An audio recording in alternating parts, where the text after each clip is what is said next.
Hi, it's Delusion Dispeller. I'm going to continue on my series of children as surrogate parents or spouses or covert incest. Carrying on here.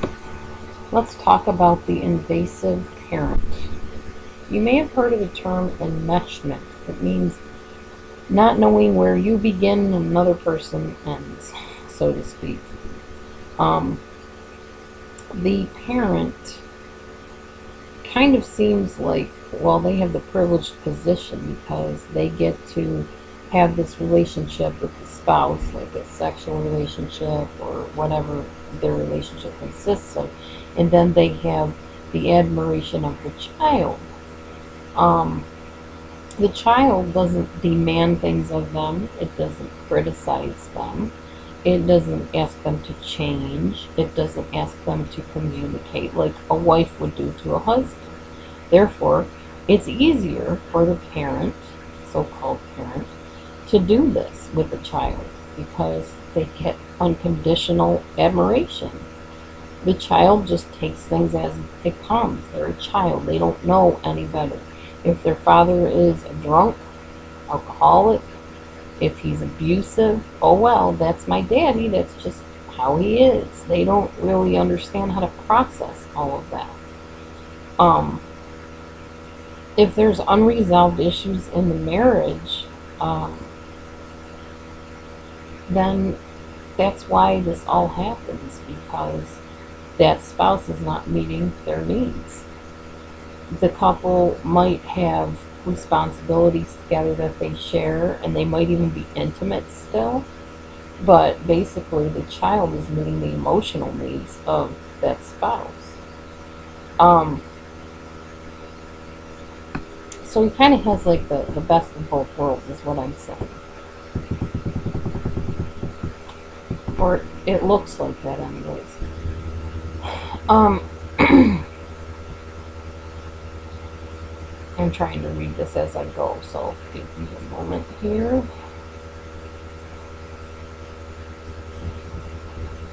In actuality, a relationship with one's child is not going to fill those adult needs. And often the spouse will remarry because of that. So there's proof that the child doesn't fill those needs. After that child is gone, you'll often see the spouse go and date or find somebody else to marry and have some type of a relationship with somebody else because they're seeking adult companionship. And eventually they realize that that enmeshment they had with the child did not fulfill their needs and their desires, period. Um, the problem is the damage is already done to the child. So he gets to move on and go find somebody else.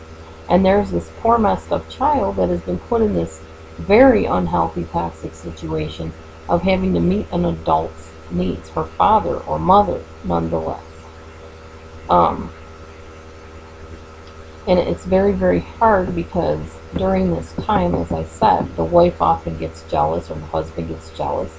And there's this pull on the guy or the woman. My wife is jealous of my child. And I love my child, but I love my wife, or he thinks he loves her, or husband. Either way, it can be reversible, but generally, I've seen this with a woman um, being the one hurt by the man. So that's why I keep saying it that way. It's kind of like juggling emotions, basically. And eventually, the child is going to leave, grow up, and go on their own. And it's hard on the parent because it's a heartbreaking loss when they've developed such a tight relationship and enmeshment with that child. And it's very difficult for both people involved. Um, Realistically, a parent will feel more drawn towards one child than the other. The parents can say, "Oh, I love you all equally," but really, yes, they may love them all equally. That doesn't mean they're attracted to all of them and their personalities equally. That's just not realistic.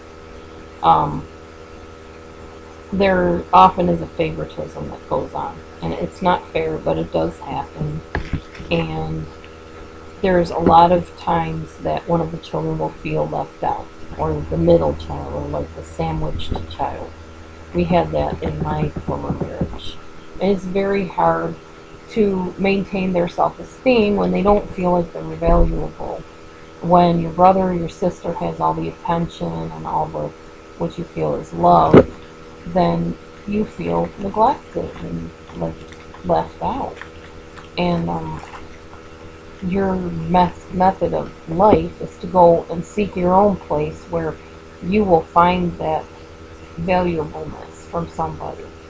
Um, Sometimes when a child feels excluded in a family, they will try even harder to earn the affection and acceptance of the parent. And they'll become very in tune with the parent, always one step ahead of them. And even grow up to be like that parent. They'll imitate the parent's interests and talents. And they are usually the one that takes care of that parent when they're aging and trying to return to that place of basically love where they felt they were neglected and left out. They keep trying to get that parent to give them what they never got. So they do anything they can to please that parent, to reestablish that bond and connection with them.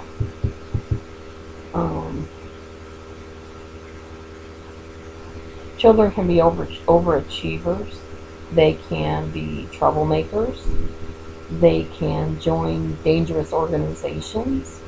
And it's amazing in a family, like say of a bunch of kids, 5 kids, 10 kids, whatever, children, that they all turn out differently.